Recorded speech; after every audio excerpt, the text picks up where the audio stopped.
यानंतर बातमी आहे जालन्यामधली। जालना महापालिकेनं कचरा संकलनासाठी खरेदी केलेल्या घंटा गाड्या नादुरुस्त झाल्यात। अनेक महिन्यांपासून धूळ खात पडलेल्या या घंटा गाड्यांमुळे कचरा संकलनाचं काम ठप्प झाल्याचं पाहायला मिळतंय। या बंद घंटा गाड्यांच्या माध्यमातून ठेकेदार बिलं उचलत असल्याचा आरोप आता होऊ लागलेला। बघूया त्याविषयीचा सविस्तर रिपोर्ट।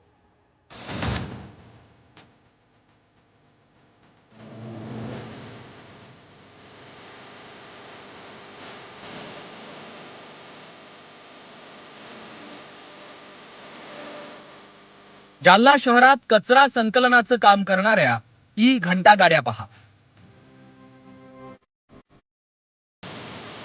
या घंटा गाड्यांची अवस्था पाहता या घंटा गाड्या कित्येक महिने रस्त्यावर धावल्या नसाव्यात याची कल्पना येईल। महापालिकेनं लाखो रुपये खर्च करून घंटा गाड्या खरेदी केल्या।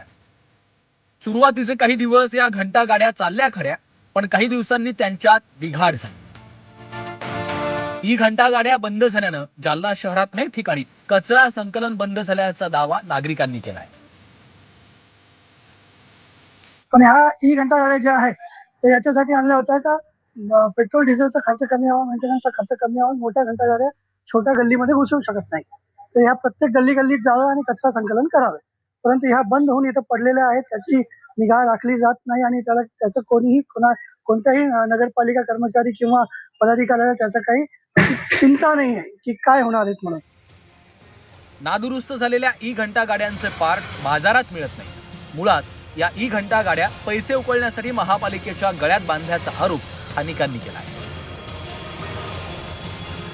ये जो घंटा गाड़ी जो छोटी छोटी जो बारीक बारीक गलियों में जो बड़ी गाड़ी नहीं जाती, तो उसके लिए छोटी गाड़ी नहीं ली गई थी।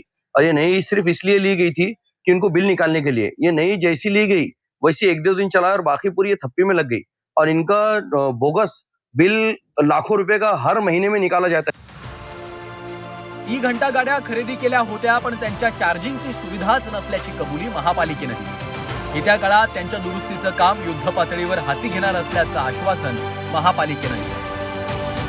आपलं इलेक्ट्रिक गाड्यांचं चार्जिंग ज्या ठिकाणी होतं त्या ठिकाणचं लाईट कनेक्शनचा इश्यू असल्यामुळे त्या गाड्या बंद होत्या। तसेच काही त्यामध्ये रिपेअरिंगची कामं बाकी होती, तर साधारणतः येत्या होळीपर्यंत आम्ही त्या इलेक्ट्रिक जे चार्जिंगचा इश्यू आहे तो सॉल्व्ह करून तिथलं लाईट बिल भरून आणि 4 ते 5 गाड्यांची दुरुस्ती करून साधारणतः होळीनंतर त्या गाड्या सुरू होतील।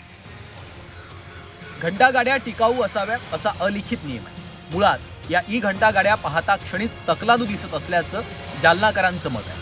त्यामुळं या दुरुस्त होतील का आणि पुन्हा रस्त्यावर धावतील का याबाबत शंका आहे। नितेश महाजन, झी 24 तास, जालना।